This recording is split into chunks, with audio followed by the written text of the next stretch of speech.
Ìwé Iṣẹ́ Àpọ́stélì orí 12 láti ẹsẹ̀ 6. Ó kà fún wa wípé ó ní ìgbà tí Héródù ìbá sì mú jáde ní òru náà, Pétérù sùn ní àárín àwọn ọmọ ogun méjì. A fi ẹ̀wọ̀n méjì dè é, ẹ̀ṣọ́ sì wà ní ẹnu ọ̀nà, wọ́n ń ṣọ́ túbú náà. Ẹsẹ̀ 7. Ó ní sì wò ó, áńgẹ́lì Olúwa dúró tì í, ìmọ́lẹ̀ sì mọ́ nínú túbú.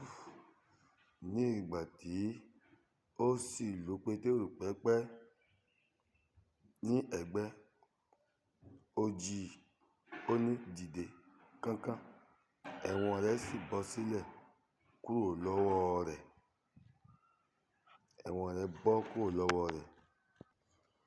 Ẹsẹ̀ 8. Áńgẹ́lì náà sì wí fún un pé, jí àmùrè, kí o sì sọ sálúbàtà rẹ. Ó sì ṣe bẹ́ẹ̀. Ó sì wí fún un pé, dá aṣọ rẹ bora, kí o sì máa tọ̀ mí lẹ́yìn. Ẹsẹ̀ 9. Òun sì jáde, òun tọ̀ ọ́ lẹ́yìn, kò sì mọ̀ pé òtítọ́ ni ohùn náà ṣe láti ọwọ́ áńgẹ́lì náà wá, ṣùgbọ́n ó ṣe bí òun wà ní ojú ìran. Ẹsẹ̀ 10. Ní ìgbà tí wọ́n kọjá ìsọ̀ kíní àti èkejì, wọ́n dé ẹnu ọ̀nà ìlẹ̀kùn irin tí ó lọ sí ìlú, tí ó sì fúnra rẹ̀ sílẹ̀ fún wọn. Ní ìgbà tí wọ́n sì jáde, wọ́n ń lọ títí ní ọ̀nà ìgboro kan. Lójú kan náà áńgẹ́lì náà fi sílẹ̀ lọ. Hallelujah. Lójú kan náà áńgẹ́lì náà fi sílẹ̀ lọ. Gbọ́ mi arákùnrin, gbọ́ mi arábìnrin, gbọ́ mi bàbá mi. Inú ìṣòro ló wà, nínú àhámọ́ ló wà, inú àjàgà ló wà tó lérò pé ó ti tán nìyẹn. Kò tí tán o, má sọ ìrètí nù. Ọjọ́ tí èèyàn bá ti sọ ìrètí nù náà ló ti sọ agbára nù. A gbọ́dọ̀ mú ọkàn ká nígbàgbọ́ pé ẹni ìṣòro yòówù kí a máa là kọjá, Ọlọ́run ní ìkápá lórí rẹ̀. Ẹ rí i pé à ń sọ nípa Pétérù, ìyẹn ọmọlẹ́yìn Jésù nínú àwọn àpọ́stélì. Ṣíṣe ni wọ́n mú, wọ́n tì í mọ́lé, tí áńgẹ́lì Ọlọ́run sì lọ nínú ẹ̀wọ̀n níbi tí wọ́n dè sí, ó sì lu pẹ́pẹ́pẹ́pẹ́, ẹ̀wọ̀n rẹ̀ sì bọ́ sílẹ̀. Tẹ́ bá rí ìkà dáadáa tàbí ẹ bá rí gbọ́, ẹ rí i pé gbogbo èròǹgbà rẹ̀ ni pé báyà òun wà ní ojú ìran, ìyẹn báyà lójú àlá, láì mọ̀ wípé ìṣẹ̀lẹ̀ ìyanu ojúkorojú ló ṣẹlẹ̀.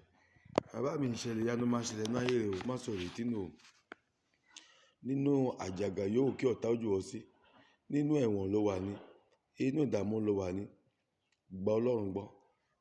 Ohun kan tó kẹ̀ nílò ni pé máa gbàdúrà. Àdúrà ní ọ̀pá Kírísítẹ́nì. Ẹ gbọ́ ni Bíbélì sọ báyà bí ẹsẹ̀ 4 sí 5.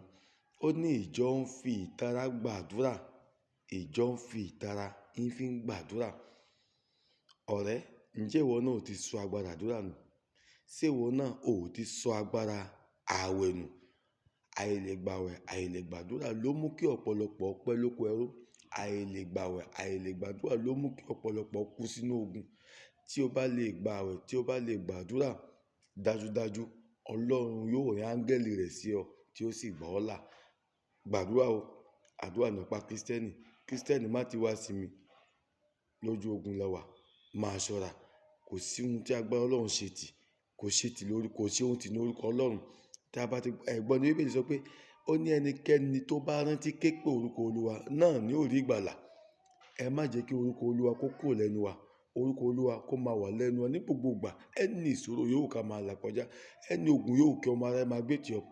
Wòlíì ló ń gbógun tì ọ́ ni, pásítọ̀ ló ń gbógun tì ọ́ ni, ogun oríṣiríṣi ló ń bá pàdé nínú ìjọ tó wà ni. Gbogbo ogun tó ń bá pàdé nínú ìjọ tó wà, má sọ ìrètí nù. Má torí ẹ̀ kúrò nínú ìjọ yẹn. Dúró ti Ọlọ́run. wàá rí pé ọ̀nà àbáyọ yóò là fún ọ. Ọlọ́run tí máa ń la ọ̀nà àbáyọ fún ẹ̀dá yóò la ọ̀nà àbáyọ fún ọ. Ire o, èmi ni tí tòótọ́ wòlíì Gabriel Ọmọolúwa, ó dìgbà.